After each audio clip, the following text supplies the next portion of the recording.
Mais uma quinta-feira estamos aqui firmes e fortes para estudarmos o compêndio do Catecismo da Igreja.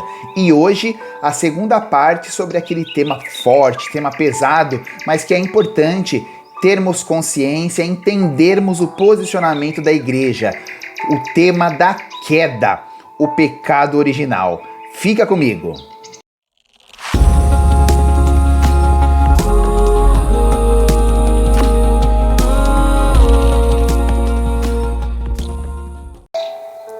Em nome do Pai, do Filho e do Espírito Santo. Amém. Bendito seja o nome do Senhor, agora e para sempre. A nossa proteção está no nome do Senhor, que fez o céu e a terra. Reze comigo. Ave Maria, cheia de graças, o Senhor é convosco. Bendita sois vós entre as mulheres, e bendito é o fruto do vosso ventre, Jesus. Santa Maria, Mãe de Deus, rogai por nós, pecadores, agora e na hora da nossa morte. Amém. Espírito Santo de Deus, iluminai-nos e dai-nos sabedoria. Amém. Vamos lá? Papel e caneta na mão?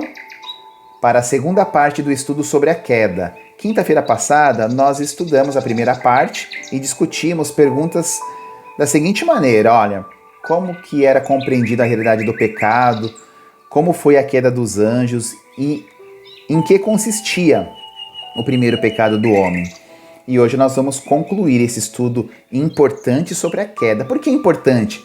Porque é preciso termos o conhecimento do pecado original, suas consequências e, sobretudo, o posicionamento firme da Igreja por meio do catecismo. Então, tudo que se fala aqui não é coisa daqui, mas é coisa da Igreja. Eu só estou tendo um bom trabalho de trazer aqui para você, mas não é coisa da minha cabeça, eu estou tirando tudo do catecismo.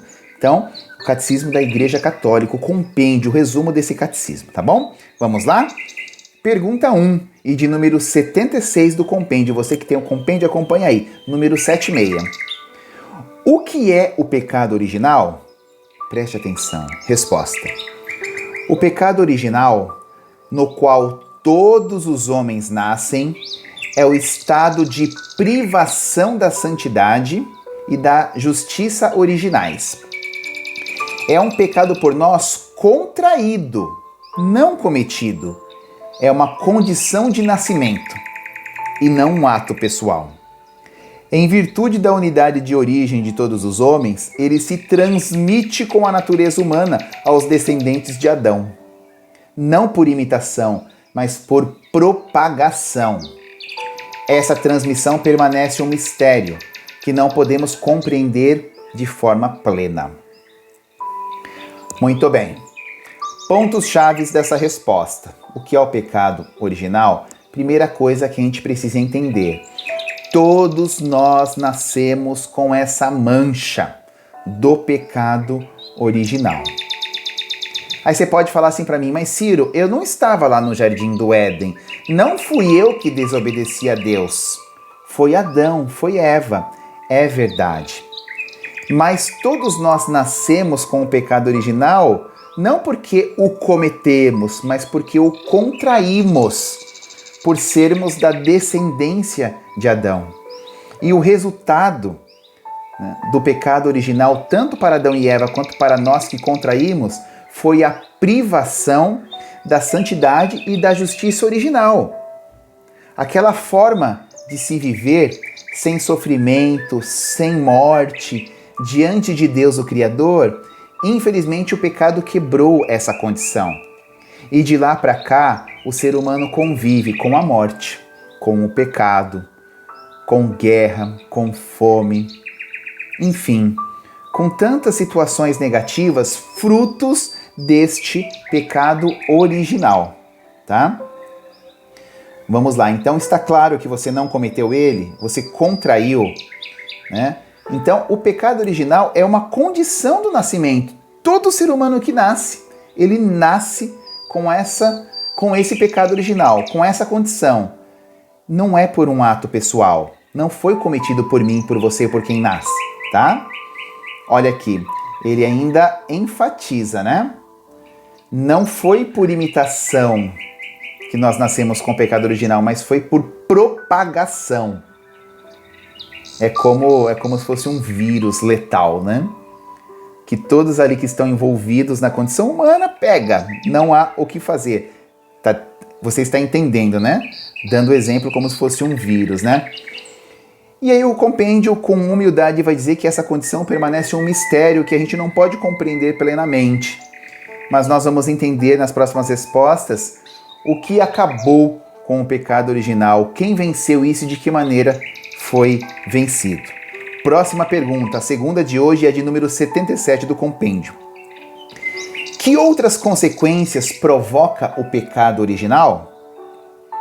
Resposta: em consequência do pecado original, a natureza humana, sem ser totalmente corrompida, está ferida em suas forças naturais, submetida à ignorância, ao sofrimento, ao poder da morte e inclinada ao pecado. Para essa inclinação, chamamos concupiscência. Pontos chaves aqui. Olha só, então, a consequência desse pecado original, já comecei falando isso na primeira resposta e continuo, né? Causou essa ferida nas nossas forças naturais, nas graças originais. Submete o ser humano, o pecado submete o ser humano à ignorância, ao sofrimento. Porque as pessoas falam assim, ó, como é que pode Deus existir se tem guerra, se tem fome, se tem discórdia, se é um contra o outro? E a resposta não está num Deus que está de olhos fechados ou de cabeça baixa, fazendo de conta que não está acontecendo nada disso. Não é nada disso. Todos esses maus são consequência do pecado, porque o pecado feriu as forças naturais do ser humano e submeteu ele à ignorância, ao sofrimento, ao poder da morte e à inclinação ao pecado. O ser humano, nós somos inclinados ao pecado. E a inclinação ao pecado tem o nome de concupiscência.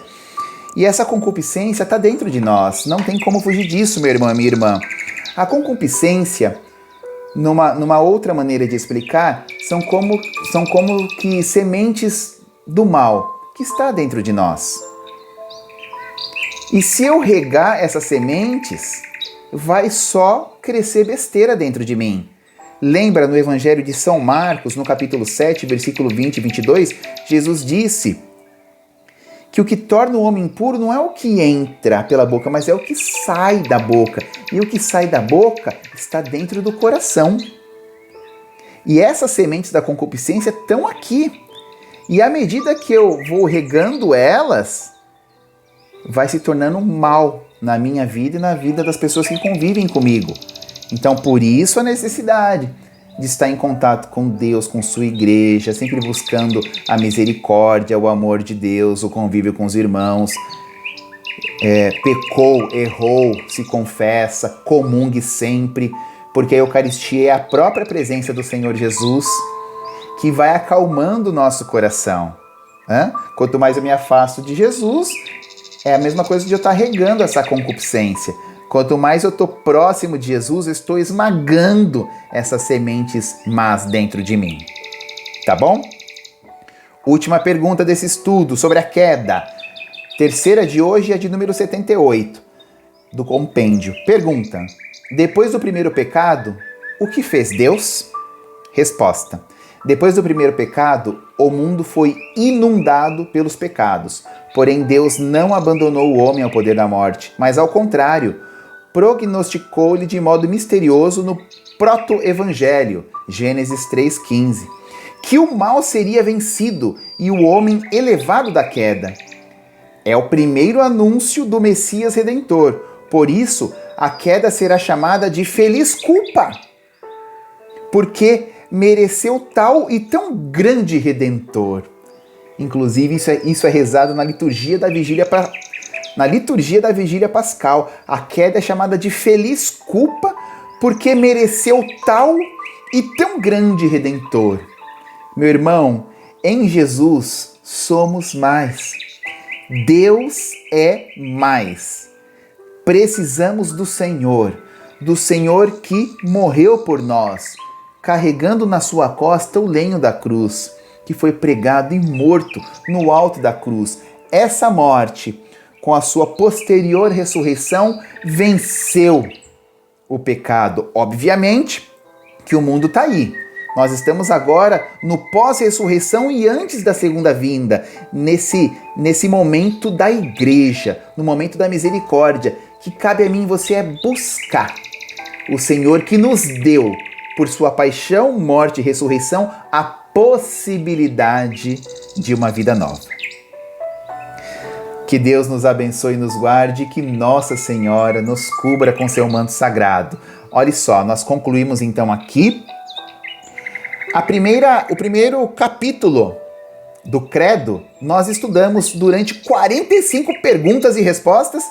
Creio em Deus Pai Todo-Poderoso, Criador do céu e da terra. Só desta oração que eu acabei de citar, 45 perguntas e respostas. A partir da próxima quinta, nós vamos entrar no capítulo 2, onde estudaremos várias perguntas e respostas sobre creio em Jesus Cristo, Filho único de Deus. Mas antes da próxima quinta, que será a última quinta do ano, sábado agora de manhã, eu vou disparar uma catequese muito legal. Você não pode perder. Eu vou falar aqui qual será o tema. Olha só. A verdade sobre o Natal. O que realmente celebramos?